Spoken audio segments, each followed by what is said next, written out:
Hello world. Hello. Let's see if I can get this on the screen over here. Welcome, and we're just starting off here. It is the 19th of February, and we've got to make sure this is down. There we go. 19th of February, and time for another weekly update. Hello everybody.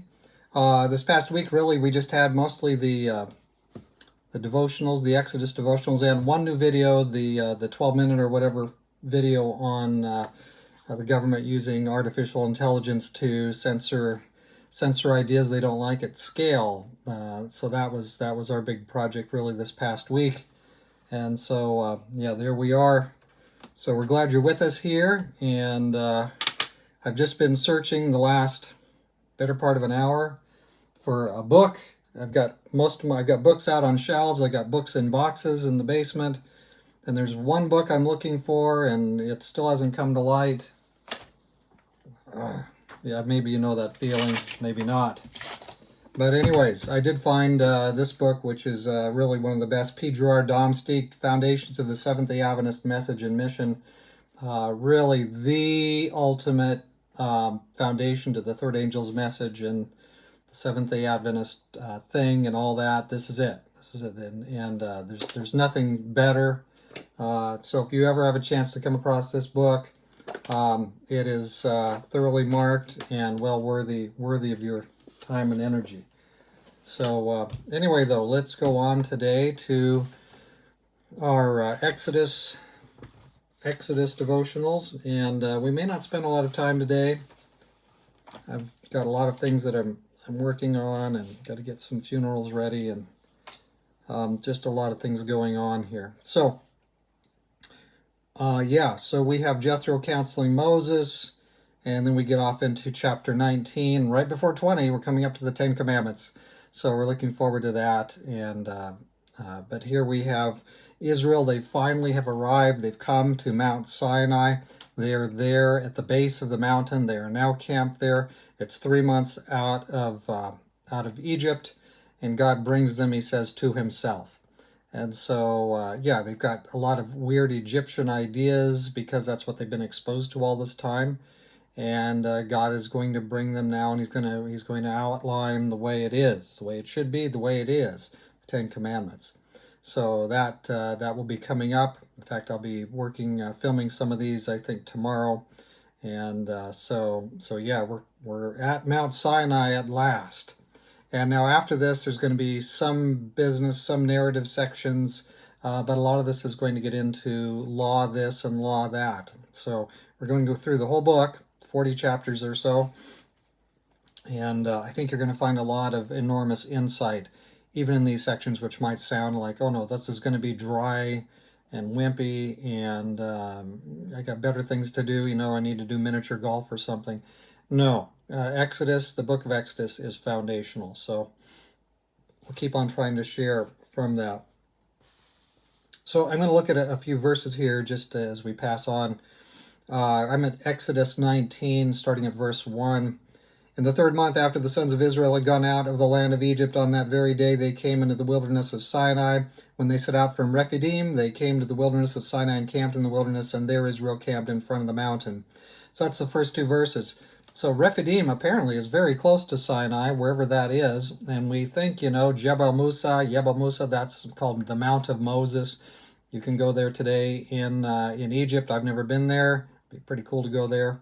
But we don't know for sure that that's Mount Sinai of the Bible, but it's generally thought to be.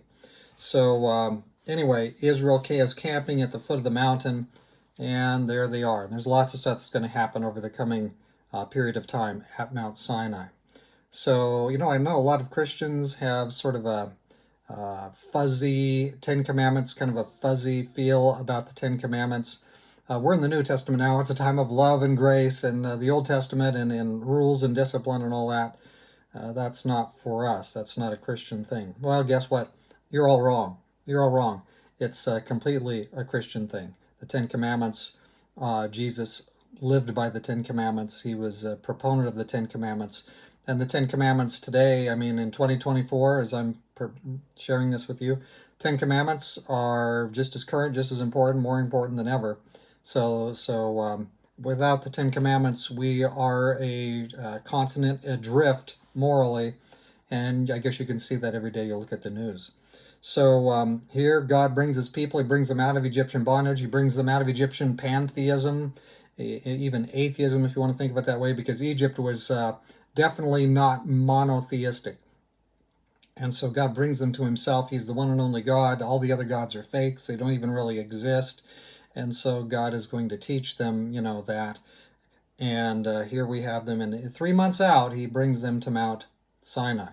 So there we are, and it's an important thing. So then we have Moses, verse 3, 19, verse 3 of Exodus. Moses went up to God, and God called to him from the mountain, saying, "Thus you shall say to the house of Jacob and tell the sons of Israel, you yourselves have seen what I did to the Egyptians, how I bore you on eagle's wings and brought you to myself." Let's stop there. That's verse 3 and 4. God brought his people to himself, and God is today bringing us to himself. A lot of the same language you find in Exodus and in Jeremiah, from bringing people out of the exile from Babylon, bringing them back to God's own place. Here we have them bringing them out of the bondage in Egypt to God's own place. A lot of that is echoed in Revelation 18, where God calls everybody out of Babylon. "Come out of her, my people, that you do not partake of her plagues," because basically it's come time to dish out and finally give the final destruction of Babylon. That happens in Revelation 18. And so it's interesting to find this language back in the book of Exodus and in other places in the Bible. Here God brings them to himself. He brings them to the mountain, and Moses is going to be the go-between, up and down the mountain, taking God's words to the people, the people's words back to God. We're going to do the covenant that you say, and we'll be finding out more about that covenant as we carry on, and also up in about 24 of Exodus. So anyway, we're looking at this, and this week we'll be pounding through 19 and onward into 20, where we get our the classic, the biblical 10 Commandments. So we're looking forward to that. I'm not going to say a lot more here on the Exodus devotionals. I mean, you can watch them. I hope you will, and share them. They're designed to be shared with people as sort of an icebreaker, kind of a starting point. There's no big denominational list of stuff that I bring along there. I simply just walk through the text verse by verse, and when we bump into a important doctrinal point, I will not be shy. But it's for everybody at any time who loves the Bible, and so that's the way I approach that. I hope you saw the video this week where I had Mike Benz on there. It was kind of fascinating how I worked on that. I developed that. I kind of developed the script, decided what I was going to say, went through all my resources, put it all together, and I think we dropped it online, I think on Friday morning. The same day, or I think it was exactly the same day, Tucker Carlson comes out with episode 75 of his thing, where he does an hour and 4 minutes with Mike Benz, who I used largely in my section. So covering some of the same stuff, but deeper, because, hey, I've got a 12-minute video. He's got an hour, plus. But fascinating to me how these things are hitting at the same time. I watched the Tucker video for the first time after mine had gone online. I didn't even know the line had existed. Because, when you're trying to get your video done and get it and drop it online there, suddenly, you stop looking at Twitter, you stop looking at the news. You got every other thing that's happening in your ministry. So, yeah, I didn't know about it. But I did find out about it the same day. Not too long after I dropped that online. I said, "Oh, it's the same topic."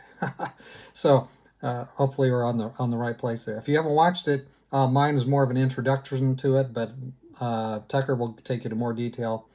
Wild to think that the government, basically has these large language model, AI. Everybody calls everything AI today. That doesn't mean that it's some kind of super intelligence yet. I don't know that we'll ever even get there, but it's basically, very remarkable software programs, very capable sets of rules that do this and do that, things they're designed to do, but it's just a software program. And but the thing that's new, and the key point It's not that it's AI, because that's the big buzzword today. You know, everybody that writes a program says, hey, this is AI. No, it's just a computer program. You know, come to, get conscious here. Get some smelling salts. It's not, AI is not such the big deal.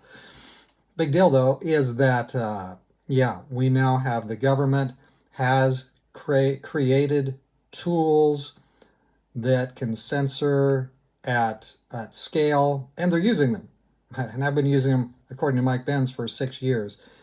And of course, they just keep developing and getting stronger and stronger. So, yeah, it bodes ill in the future, because you know the same thing that the government does that is can limit speech, can limit influences. Also, they can take and turn around and use the same method to increase influence. So basically, if you can censor content at scale, that means you can also do propaganda. You can amplify at scale, and so the government has that. And it was only a matter of time till they have it. You know, it's like surveillance today. Why is surveillance blossoming? Because you can do it cheaply at scale. And now, why are they able to censor and do all this at scale? They can do it cheaply, and what that also means, they can amplify and do propaganda at scale cheaply. So yeah, everything that becomes low cost, you know, boom, it gets pushed out there and it gets done, and somebody's out there throwing wild money on it to make it happen. So we're kind of, this is kind of Revelation 18, you know, the merchants of the earth, the merchants of the earth, the merchants of the earth. Half the chapter is about the merchants of the earth. And you look at that and you see today we're living in it. We're living in it. These are just things that are out there that a piece of our world is that everything's aimed at us and trying to exploit us or shape us. And so it's important that we be shaped, you know, shape ourselves. God has given us free will. God has given us His Word, and He wants us to make our own moral decisions. You're not designed to be just, you know, where other people are pulling your puppet strings. So we want to go to the Word of God, and so many things that in the Bible, in the book of Revelation, Revelation 13, Revelation 18, so many things that from the beginning until now have been like, well, it might be true, it might not be true. A lot of people look at it that way. Well, suddenly the government and the broader powers in our world, suddenly we have the capability to address these things at scale. They can do the things that are spoken of, forcing people, you know, you can't buy or sell unless we say so. Now there's a global reach to do that. Censor people at scale, adjust free speech, inhibit, prohibit. You couldn't do that. And today there's still a certain degree of openness on the internet. But where are we going to be there in 5 years? Is this stuff going to be online in 5 years? Are Christians going to be able to share things that don't match what the technocrats and the transhumanists want in 5 years? I don't know. It's 2024. Let's check back in 2029 and see where we are, if we're able, online. We're kind of at the close of a period of history, so we'll see what happens. Anyways, yeah, we are at an interesting place, a good time to get back to the Bible and find that it has the answers and helps we need for a world that's filled with loneliness, a world that where people are, you know, just strange stuff happening, new thinking, but it's not new thinking. It's just kind of, you know, here's a group of people who are going to control us all, because, you know, what else do you do in the world? If you don't have God, I guess you need to be God. So a lot of people want to be God, and they're the small g gods, and of course, I guess you and I are the peons that need to be controlled.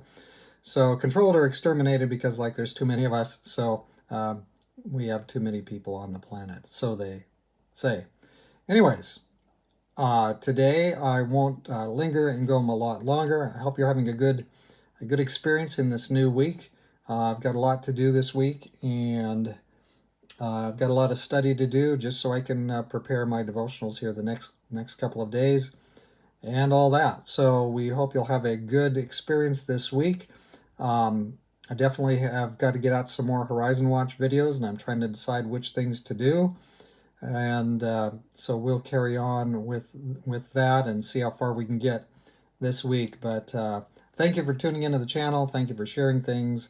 And I read every comment. that comes to me that is attached to these things online, and we'll leave it there. Your time is precious and mine is precious, and I don't have any more to say this morning. So God be with you and bless you this week.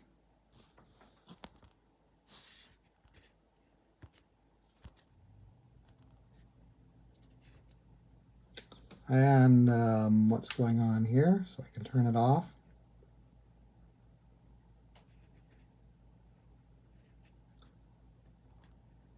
Glad you came by, but we're all done here, so you can go back and watch if you think that'll be useful. See ya.